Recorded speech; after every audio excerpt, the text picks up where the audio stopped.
Hey everyone, welcome back to our mini blog. So আজকে আমি সকাল সকাল বেরিয়ে পড়েছিলাম টিউশন যাওয়ার জন্য। আর যেতে যেতে রাস্তাতে এই গাছটা দেখতে পেলাম, যেটা আমার অসাধারণ লেগেছিল, তাই তোমাদের সাথে মিষ্টি করে একটু শেয়ার করে দিলাম। আর এদিকে দেখো আমি গুটি গুটি পায়ে হেঁটে যাচ্ছি, তবে আমাকে একটু ইগনোর করো, পুরো আতঙ্কবাদী লাগছে আমাকে।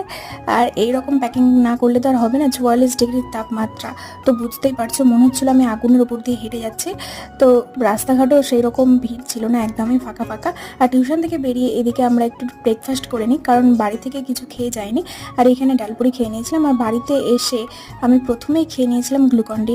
তো তোমরা যারা যারা বাইরে যাও, তোমরা কিন্তু বাড়িতে এসে এই গ্লুকন্ডিটা খেয়ে নেবে, কারণ প্রচুর শরীরে ঠান্ডা ঠান্ডা লাগে এটা খাওয়ার পর। তো বলো, এই গরমে তোমরা কেমন আছো? আমার তো ভীষণই গরম লাগছে।